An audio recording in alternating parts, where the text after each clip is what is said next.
I live on the 6th floor of an apartment building. My bedroom window overlooks a large park directly across the street. That park is where I work, and it makes for a very easy commute. I only work part-time, and I do basic groundwork every single day, from 8 a.m. to 9 a.m. The park opens at 8 a.m. every day of the year, so I also unlock the gates. I never used to be a morning person. 8 a.m. is quite early for me to be waking up, so I usually nap for an extra hour when I get back into my apartment. I'm also hired to close up. 1 hour before it closes, I have to lock up the toilets and empty all the public bins into the dumpster. 20 minutes before it closes, I have to start informing people that they should head out, as the park is closing. Once everyone is out, I go around and lock up all the gates. There are 5 in total. I stay until 30 minutes after the park is closed. Overall, I work for 2.5 hours a day. The opening shift is always 8 a.m. to 9 a.m., but the closing shift changes depending on the month. We're in December, so since it gets dark early, the park closes at 6 p.m., meaning I'm in from 5 p.m. to 6:30 p.m.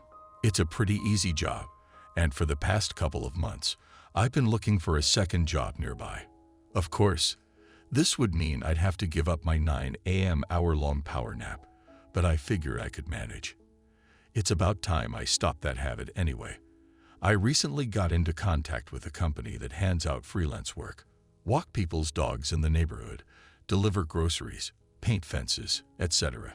It's exactly the kind of extra work I was looking for, as it's flexible. I can change how much freelance work I do for the winter and summer months. The company is really great when you first sign up. You can give them the exact hours you are available. Last week, I opened the park up as normal and did some freelance work after. It was 3 jobs, and they were all dog walking. This meant I spent pretty much the whole day in the park for once, as that's where I tend to walk the dogs. 5 p.m. came around, and I went to do all the closing shift stuff.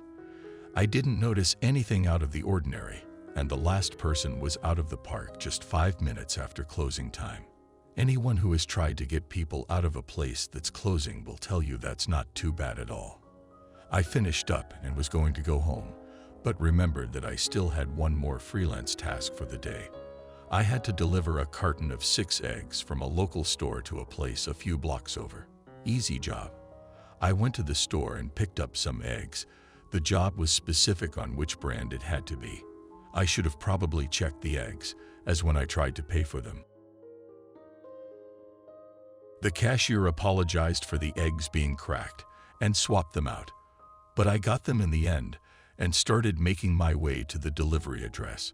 I was walking on foot since it wasn't too far and was extremely tired. Since starting the freelance work, there have been some days that I've been able to squeeze in my hour-long power nap. This was not one of those days. It seems silly that I can't operate properly without it, but it's just something I have to get used to. What happened next, I blamed on my fatigued mind. I now know that I shouldn't have. The store and delivery address were basically perfectly 2 blocks from the park in either direction. The park was exactly in the middle. As I walked past it, I noticed something moving from deep within. Through the trees, I shouted at the figure, but got no response. I figured it was nothing, since my view was obstructed anyway. But as I walked past one of the main gates, no longer any trees blocking my view, I could still make something out. There were no lights on in the park. Thick, dense darkness shrouded it at night. It almost feels like you should be able to reach out and touch it, like trying to walk through it would be physically impossible. Yet through it, I could make out a vaguely humanoid figure. There was no distinct color, in fact almost a lack thereof. Just a gray, blurry blob, dancing and moving, changing and swaying. It looked familiar, perhaps like the kind of things you see when you look directly at a bright light and then away. More like an imprint on the eye than anything physical. I shouted at the figure once more. The way that it didn't respond or even seem to move at my request, I decided I was just being silly. I think we've all seen things in the dark before, especially when we're tired. So, As uneasy as I was feeling in that moment, I continued to walk past the park. The full journey along that side is about 3 minutes, and I spend most of it looking inwards through the fence. It seemed to move with me. I didn't pay a lot of attention to where I was walking and nearly tripped over a few times, especially when I nearly walked directly into a black cat. I made my way to the delivery address, delivered the eggs, and head back home. I live right in the middle of that side of the park, so another 2 minutes of being able to peer in. I didn't spot the figure at first. I walked past someone who lives on my street, and we stopped to chat, as we do occasionally. He was coming back from the same store I had been to with some cleaning supplies. I asked why he desperately needed those, and he just said that he needed to clean a mess in his kitchen. I laughed. It must be a hard job if you need that much. I felt calmer again. Now I had human contact. There's something so eerie about darkness. Being in the dark, thinking I saw something, it just made me feel so alone. Having a conversation is what I needed. We said goodbye, and I continued walking for the last minute of my journey. But right as I got to my apartment building, I turned around before I opened the door and almost collapsed from fear. Right up against the fence, clear as day, was a tall, gray thing. It looked less humanoid this close-up, less like it was dancing and swaying, and more like it was shaking and convulsing. Its gray skin was pulsing and shifting in a way that almost made me not notice the complete lack of eyes. I only realized it had no eyes when eyes began to form right on its face. Its skin seemed to open on the head, allowing for 2 grotesque eyes to pierce through. I caught myself falling slightly and got through the building door. I didn't wait for the elevator. I ran up the stairs and didn't look back. I got to the 6th floor, got into my place, and peered out my bedroom window. There was nothing at the fence, and it almost spooked me just as much to see a lack of anything there. Like I was crazy. For the past week, I phoned in sick to my park job. My boss keeps asking if I even had the energy to just lock and unlock the gates. I keep claiming I don't. I continue to do my freelance work during the bright hours, just hoping my boss and colleagues don't spot me. I just don't want to be in the park in the dark again.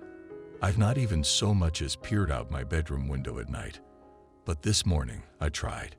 Today at about 4 a.m., I got up to go to the toilet. As I was about to get back into bed, I just felt like I should peer out again.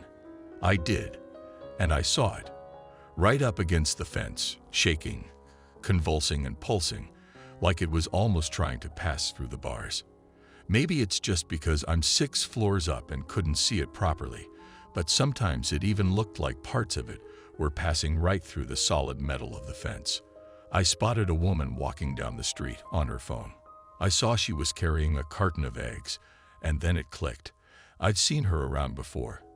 I was pretty sure she worked for the same freelance company as me, but she was about to walk right past the figure.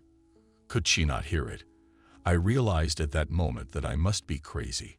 Nobody else can even see this thing. Then it grabbed her. Right as she walked past, it grabbed her. After that, they both vanished into the darkness. I don't mean to say the figure ran off.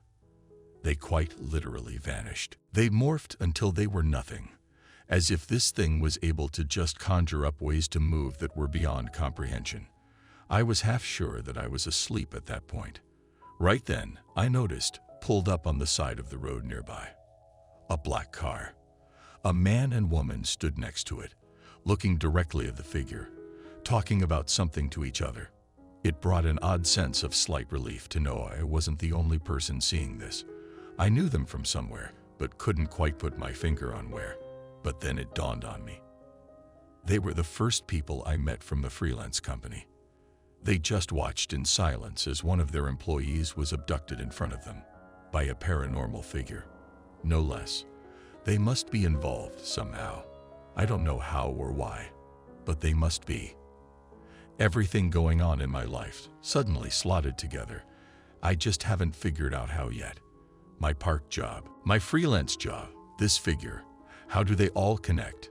Today, the woman was on the local news, reported as missing. I can't do anything. Who is going to believe me? If I tell anyone, I suddenly become the prime suspect. I do have another freelance job today, though.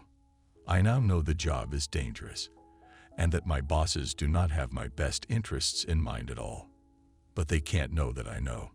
My only job today is to paint a fence white. Usually, I only have to do some of the fence. Someone comes along after to do the rest. I'm going to write something to warn them. And then I'm going to quit.